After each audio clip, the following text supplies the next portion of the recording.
Hello friends, home cook মঞ্জুতে আপনাদেরকে অনেক অনেক স্বাগত। তো আজ আমি যে রেসিপিটি নিয়ে এসেছি এটা হচ্ছে পুঁই পাতার বড়া। খুব ভীষণই সুস্বাদু হয় এই পুঁই পাতার বড়া। তো বড়াটা আমি কিভাবে বানাচ্ছি আগে সেটা দেখে নিই। তো পুঁই পাতার বড়া বানানোর জন্য প্রথমে আমি নিয়েছি এই 3 চামচ মতো বেসন আর 2 চামচ মতো 2 বা 1.5 চামচ হলে হবে, আমি 1.5 চামচই নিয়েছিলাম। 1.5 চামচ মতো কর্নফ্লাওয়ার। এই কর্নফ্লাওয়ারটা দিলেই কিন্তু বড়াটা ভীষণভাবে মুচমুচে হয়। আর এখন দিলাম হলুদ গুঁড়ো আর নুন দিয়েছি তার আগে, আর এখন জিরে গুঁড়ো, আর এখন যেটা দেবো সেটা হচ্ছে লঙ্কার গুঁড়ো। লঙ্কাটা যেরম ঝাল খেতে যেরম পছন্দ করবে সেরম তার মতো করে। আর দিলাম কালো জিরে আর একটা পেঁয়াজ কুচিয়ে রেখেছিলাম সেটা। তো এইগুলো এখন দিলাম। এখন আর তার সাথে যেটা দিলাম সেটা হচ্ছে আদা রসুনের পেস্ট, 1/2 চামচ মতো আদা রসুনের পেস্ট দিয়ে এটাকে আমি এখন খুব ভালো করে মেখে নিচ্ছি। জলটা দিয়েছি কিন্তু খুবই অল্প অল্প অল্প করেই কিন্তু জলটা দিতে হবে, কোনোভাবেই যেন পাতলা না হয়ে যায়।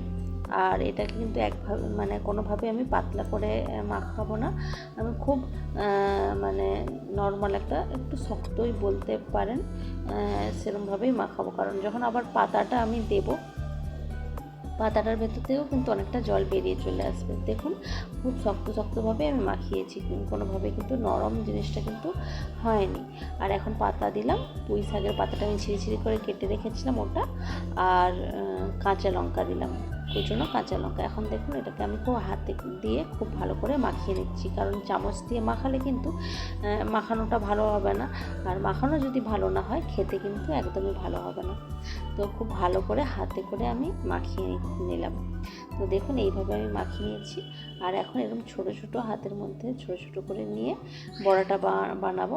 এটা যদি পাতলা হয়ে যেত বড়াটাও কিন্তু নরম হয়ে যেত, বেশি পাতলা হয়ে যেত নরম হয়ে যেত, খেতে একদমই ভালো লাগতো না, মুচমুচে ভাবটা তো একদমই থাকতো না যদি বেশি নরম হয়ে যেত। সেই জন্য একটু শক্ত করে এরমভাবে যেন একটা আঠালো ব্যাপার থাকে সেরকমভাবে এরকম ছোটো করে আমি তেল গরম করে তার মধ্যে ছোটো করে বড়া বানিয়ে দিচ্ছি।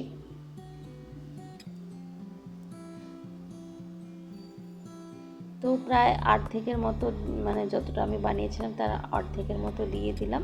এখন এই বড়াটাকে আমি হালকা হাতে উল্টে নেব। খুব ছোটো করে বানিয়েছি যাতে খুব মোচমোচে হয়, একদম খেতেও ভালো লাগবে। ছোটো করে, বেশি বড় করলে কিন্তু খেতে তখন আর ভালো লাগে না, সেই জন্য ছোটো করে আমি এরকমভাবে উল্টে পাল্টে এখন এটাকে আমি লালচে করে ভেজে নেব। দেখুন অনেকটাই কিন্তু লালচে হয়ে গেছে। আর এটা তো ভীষণই ভালো লাগে খেতে, পুঁই পাতার এই বড়াটা আপনারা একবার বানিয়ে দেখবেন।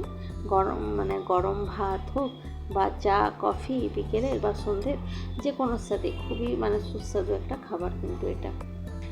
তো দেখুন বেশ লালচে করে আমার কিন্তু ভাজা হয়ে গেছে। এখন আমি এগুলো বড়াগুলোকে তুলে রাখবো। তো ওই বড়াগুলো তুলে রেখে বাকি যেগুলো ছিল প্রায় হাফের মতো আগে করেছিলাম, আর হাফ আমি এখন করে নিচ্ছি।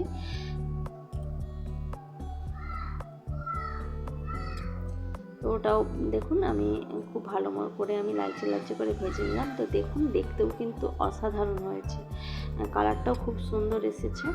আপনারা বানিয়ে দেখবেন, ভীষণই মুচমুচে হয়। এই কর্নফ্লাওয়ারটা দেওয়ার জন্য কিন্তু আরও বেশি মুচমুচে হয় ব্যাপারটা, ভীষণই ভালো খেতে হয়। তো যদি রেসিপিটি আপনাদের ভালো লাগে প্লিজ আমাকে কমেন্ট করে জানাবেন, আর লাইক কমেন্ট শেয়ার করবেন অবশ্যই, আর চ্যানেলটি সাবস্ক্রাইব করে আমার পাশে থাকবেন। তো আজকের মতো এই ভিডিওটা এই পর্যন্তই থাক, দেখা হচ্ছে অন্য কোনো দিন অন্য কোনো ভিডিওতে। Tata, bye bye.